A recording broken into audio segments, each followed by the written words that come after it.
thank you for watching and keeping up with my videos. Today we're going to talk about a very important law in physics. Okay, it's the law that holds us all together, because really, Coulomb's law is just like that thing that like literally holds everything together. But we're going to talk about this because a day like today, Coulomb died. Okay, in 1803. He was a French physicist, and he was also a military person. Today we're going to talk about his law, okay, Coulomb's law, which is, okay, a description of force. So we're going to take a look at these two things in here. So we have a negative charge and a positive charge, and these two charges, okay, are opposite to each other, which means that they're going to attract, right? So they're going to come together due to a force, okay? But we don't know what the magnitude of that force is until, okay, Coulomb came up with it in the 18th century. So Coulomb's law, okay, is very simple actually, and it's quite similar to that of Newton's, universal gravitation. So let's take a look at Coulomb's law. So Coulomb said that if you have two opposite charges, okay, they're going to come together, right? So they're going to attract, and we're going to consider the following things, okay? So we're going to consider the distance between them, right? And we're going to call it r. So that distance is going to be r, and each of these charges is going to have a magnitude. So magnitude of charge, right? So let's say this is a charge of Q1, and this is a charge of Q2. They're both, okay, going to be opposite charges. So this is going to be a negative charge, this is going to be a positive charge, and so they will come together, they will attract, right? So we're going to describe, okay, Coulomb's law. So Coulomb's law is, okay, going to be the electrostatic force, so Fe is going to be equal to the product of both charges, right? So the product of the magnitude of both charges, so that's going to be the magnitude of Q1 times the magnitude of Q2, right? So the magnitude of each of the charges multiplied by each other, and all of that divided by the square of the distance between them. So that's going to be r squared. And it's going to be multiplied by a constant, okay? It's similar to Newton's universal law of gravitation. It's not a gravitational constant, but it's Coulomb's constant. So that constant is going to be K. Beautiful. Now, we're going to, okay, take a look at this, and we're going to compare it with the universal law of gravitation. So universal law of gravitation, of course, is Fg equals to, okay, m1 times m2 times the gravitational constant divided by, okay, the distance squared.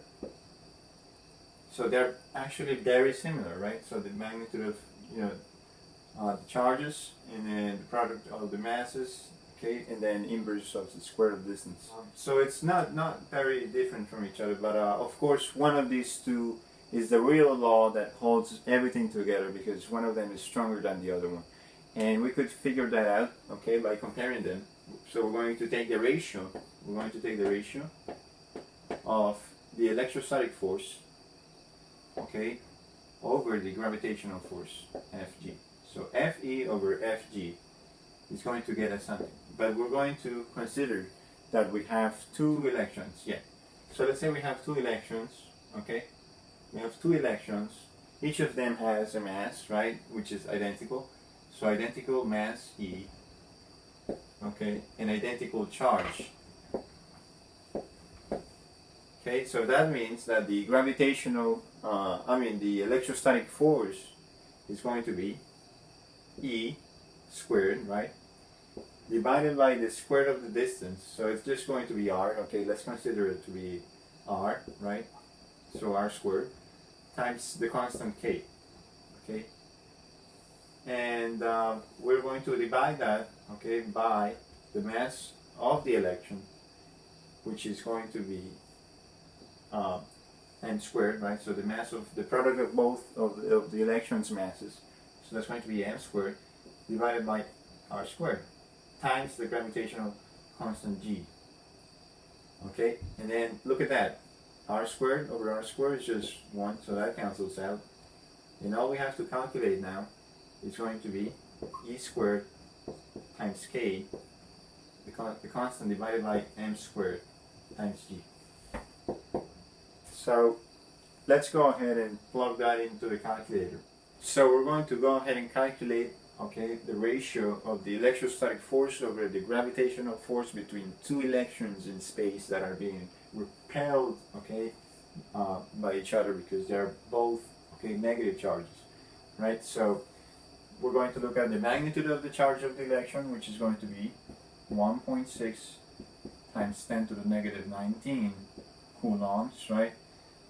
And that's going to be squared. Then we're going to multiply that by the magnitude, okay, of the constant, Coulomb's constant, which is going to be 9 times 10 to the 9, okay, and then the units are going to be the following, right? So if we have coulombs times coulomb, that's coulomb squared, right? And over here we have meters squared. So, and this is in newtons, that means that the units are going to be, okay, newtons, meters squared over coulomb squared. And we're going to divide that by the distance, the mass, okay, of the electron squared. And the mass of an electron, okay, is going to be 9.11, okay, times 10 to the power of negative 31 kilograms. That's going to be squared, and then we're going to multiply that by the universal gravitational constant, which is 6.7 times 10, okay, to the negative 11. So we're going to plug that into the calculator and see what we get.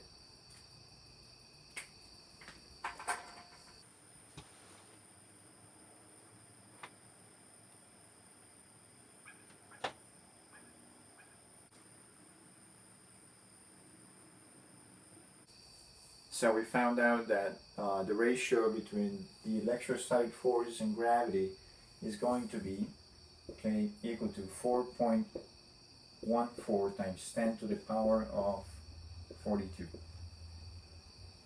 Okay, so that means that the strength of the electrostatic force is 4.14 times 10 to the power of 42 times stronger, okay, bigger than the force of gravity.